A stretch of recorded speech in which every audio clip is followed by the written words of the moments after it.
திருத்தணி முருகனே துணை. ஃப்ரெண்ட்ஸ், நான் 48 நாளாக இப்போ முருகருக்கு விரதம் இருக்கேன். நான் செப்டம்பர் 5ஆம் தேதி விரதம் ஆரம்பித்தேன். இன்றைக்கி தேதி 14. என்னோடய கோரிக்கை என்ன இதில் எழுதியிருக்கேன். நான் நியாயமான கோரிக்கை தான் வச்சுருக்கேன்.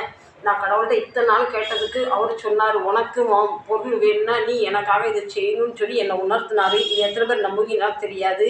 சாக்ஸாஸ் என் கனவுல ஐயன் என்னை சொல்லியிருக்காரு, நீ இந்த விரதத்தை இருன்னு. அதனால் நான் என்றைக்குமே இந்த மாதிரி விரதம் இருந்ததில்லை. இப்போ இன்னைக்கு 14ஆம் தேதி இத்தனை நாள் இந்த விரதம் இருந்திருக்கேன். ஆனால் அவர் என்கிட்ட கனவுல சொன்னது, உன்னை நான் சோதிப்பேன், ஆனால் நீ விரதத்தை கை விட்டுறக்கூடாதுன்னு.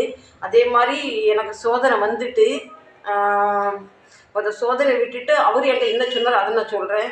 அவர் சொன்னார், இப்போது தீபாவளி அக்டோபர் மாதம் திருச்செந்தூரில் சூரசம்பாரம் நடக்கும். நீ அந்த நேரம் எனக்கு நீ அங்க பிரதர்சனம் பண்ணணும். எல்லார்ட்டையும் கையேந்தி ₹1 நீ மடிப்பிச்சு எடுக்க சொல்லியிருக்காரு. நான் கேட்ட கோரிக்கை எனக்கு நியாயமாக தெரியுது. அவர் அந்த விஷயத்தை எனக்கு கொடுக்கறதுக்கு கொஞ்சம் கஷ்டப்படுறாரு. அதனால் அவர் எனக்கு இவ்வளோ பெரிய பொருள் தராருன்னா நான் ஏன் அவருக்கு இந்த மடிப்பிச்சு எடுக்கக்கூடாது, நான் ஏன் அங்கப்பிரதம் பண்ணக்கூடாது. நான் என் சொந்த பந்தத்தில் கூட இது வரைக்கும் நான் ₹1 வாங்குறது ரொம்ப யோசனை பண்ணுவேன். ஆனால் நான் கேட்ட, முருகா நான் எப்படி எல்லாத்தையும் கையேந்துவேன், நீ ஏந்தி தான் ஆகணும், உன்னோட கர்மாவினை தீரும்னா ஏந்தி தான் ஆகணும், அங்கப்பிரதம் பண்ணு சொல்லியிருக்காரு. அதே நான் ஏற்றுக்கிட்டு நான் கண்டிப்பாக நான் செய்ய போகிறேன்.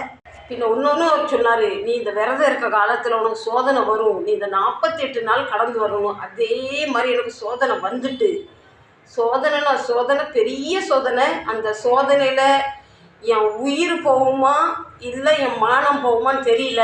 அது எந்த சோதனைன்னு சொல்ல தெரியல. அது நான் இப்போ சொல்லவும் கூடாது. முருகர் சொன்னார், நீ ஒரு கோரிக்கைக்கு இந்த விரதம் இருக்கன்னா வேறு கோரிக்கை அதில் கேட்கக்கூடாது. நீ எதை நோக்கி நீ நடக்கிறியோ அதில் மட்டும் நீ கடைசியில் நிற்கணும். இடையில இல்லை இது இல்லை அது இல்லைன்னு மாறி மாறி கேட்கக்கூடாதுன்னு. அதே மாதிரி நான் இனி உயிர் போனாலும் நான் மானபங்கம் பண்ணாலும் நான் வேறு கோரிக்கை வைக்க மாட்டேன். எனக்கு இந்த ஒரு கோரிக்கை மட்டும் நிறைஞ்சு தந்தால் போதும். எனக்கு என்னோடய கோரிக்கை ஹெட்லைனில் போட்டிருக்கேன். இன்றைக்கி எத்தனை நாள் ஆகுது, தினம் என்னோட அந்த 48 நாள் மறந்துடக்கூடாது. பார்த்தீங்களா, அந்த 48 நாள் நம்பர் போட்டு அந்த என்னோடய கோரிக்கை வரிசை அதில் எழுதிட்டு வரேன்னா. ஆனால் இப்போ எனக்கு வந்திருக்க சோதனையில் நான் சோர்ந்து போகக்கூடாது. முருகர் என் கூடயே இருந்து என் மானமும் போகாமல் என் உயிரும் போகாமல் முருகர் வழி நடத்துவாருன்னு அந்த நம்பிக்கையில் நான் இருக்கிறேன். கண்டிப்பாக முருகரை நம்புகிறவங்க கைவிட மாட்டாங்க. நான் நம்பிக்கையோடு இருக்கிறேன்.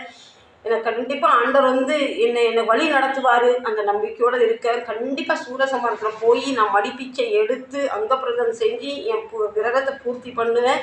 முருகன் கண்டிப்பாக துணை பண்ணுவார். வேலும் மயிலும் சேவலும் துணை காக்க